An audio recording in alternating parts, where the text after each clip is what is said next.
Hey there, welcome back to High Infidelity, the best channel for cheating stories. Like and subscribe to channel for more spicy stories.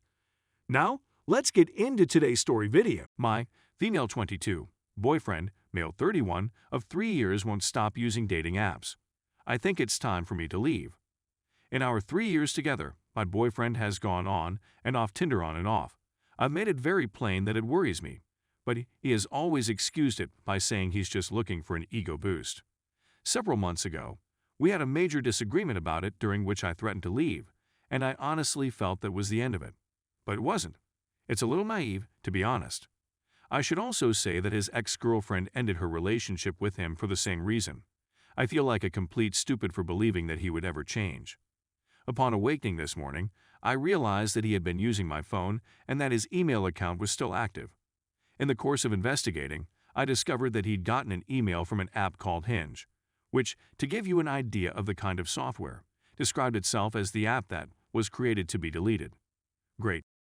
My stomach began to churn almost instantly.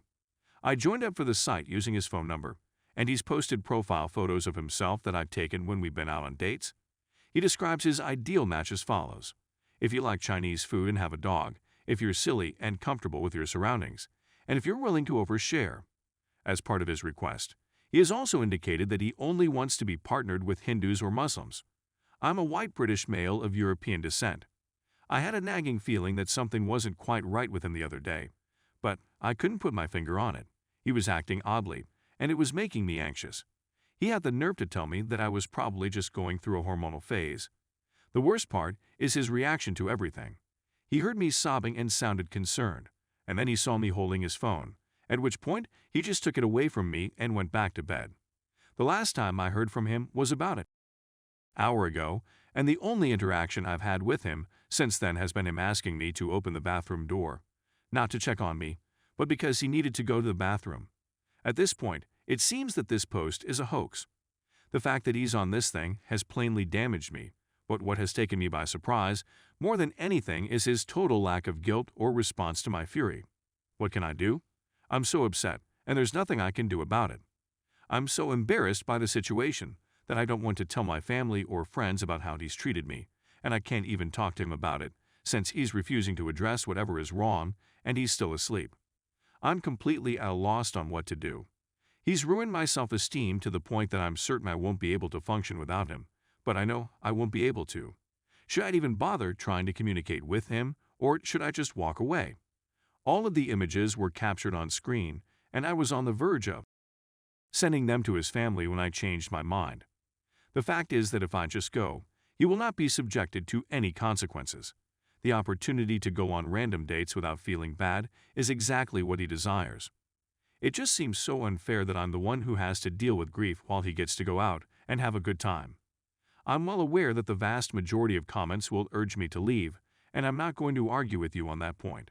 But how can I fulfill my need for closure or retribution? Update. Within an hour after writing this piece, I gathered myself and my belongings, put them in my vehicle, and drove out. It seemed impossible since there was so much material and I was a mess, but I made it in the end. He was simply lying in bed pretending to sleep the whole time, which irritated me more than anything else. I got the impression he couldn't give. We've been living together for 2 years, but thankfully in September, I chose to get my own student apartment clearly. I knew things weren't going well at the time, and thank goodness, I made the choice since now I have a place to stay. While I was about to leave in my vehicle, he texted me saying, "I'm not going to disrespect you by asking you to stay or come back, but could you kindly leave the keys to the house?" I'd already left them, but that final jab at me enraged and pained me. There was no apology, no farewell, simply leave the keys. That's all I've got for now. So I'm presently sitting in bed, with my belongings in suitcases all about me, going through these comments, and have been for the past couple of hours. Thank you for your encouragement. Even the harsh remarks were appreciated, since they serve as a wake-up call and a kick in the pants to get my life in order. I'm sorry that this of a relationship has ended, upset that it occurred the way it did, but I'm also relieved. I can do anything I want now and work on my self-esteem problems. I'm traveling down to visit my mother and the rest of my family tomorrow. I haven't seen them since Christmas, and I can't wait to see them. The rage is still there, but I'm simply going to go on. I'm not going to spend any more time on him. Story 2. On holidays with wife and kids. Learned on Valentine's Day that she has a lover. I, male 37, have been married to my wife 37 female for 12 years. I discovered around a year or two ago that she no longer seemed to love me, no attentions, no I love you, no initiative from her.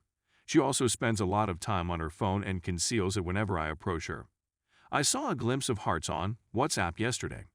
When I checked her phone this morning, I found texts like, I love you, Angel, from her, and I love you, my wonder caught in the grip of HS terrible husband, from him. I'm not English, so this is my own translation. It was a message from this morning, which I'm quite sure she deletes every evening since she now takes her phone into the bathroom to prepare. Also, although I'm not proud of it, I saw highly flirtatious text on her phone in 2016. She knows and said it was nothing.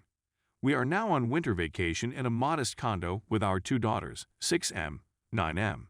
She noticed I was acting strange this morning, so I told her I had seen the messages. I kissed my guys goodbye and exited on foot. She phoned and texted me, but I didn't respond to any of them. I left about 11 a.m. and had to return to the apartment at 4 p.m. to get some belongings, and she tried to convince me that it's nothing, I didn't cheat, think about the kids. I told her I couldn't chat right now and left. I'm distraught and have no idea what to do. I want to weep, yell, insult her, wait till Tuesday because I could meet her boyfriend and punch him in the glasses and die easy. It's minus 16 deg C here. I'm heartbroken. Also, I've never had a breakup before. She's my first, so that may explain why I'm having such a hard time. Update. Since then, we me male 38, she female 38 have discussed a lot about our relationship troubles, but something significant occurred last Tuesday, Feb 27. I traced her phone, terrible, but I didn't trust her, and noticed she was in a strange spot at lunch, so I drove there 20 minutes and found her in her lover's vehicle in the middle of nowhere. When I spoke with him, he confirmed they had 3 times. 3 times in January, once in February, despite the fact that she informed me many times, face-to-face, over text message or via email, that they never got physical and that their relationship was primarily a game. I've been heartbroken since that day. We chatted some more, and I'm not sure I can trust her with all the lies. It's dreadful.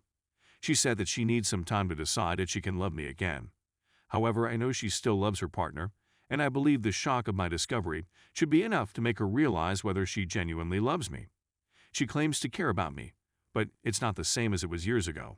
I've been sleeping 4 hours every night, crying every few hours, and I can't focus on my job or anything else because I can't get her and her boyfriend out of my thoughts. We agreed to wait until the end of the month to see how things progressed. This choice was made before learning about but I'm sure I won't forgive her, and I'm sure she won't love me the way I want her to. We're probably going to divorce, but I'm not sure how I'm going to make it until the end of the month. I'd want to get started on the divorce paperwork straight now. To give myself some breathing room, I'm going to wait until Saturday before telling her we need to work on the divorce, since the situation isn't going to improve by the end of the month. What are your thoughts? For the record, we discussed divorce openly, and I told her I wanted to do it fairly and cleanly, mostly for the sake of the children, but also so that we could support one another. When I asked if she'd see her lover if we divorced, she said, probably, but slowly. I'm not sure why we have to wait until the end of the month. For the time being, we're living together with our 2 children, attempting to live a regular life of work and pleasure. It's quite difficult, and I don't have many people to whom I can confide. I told one colleague and one sports buddy about it.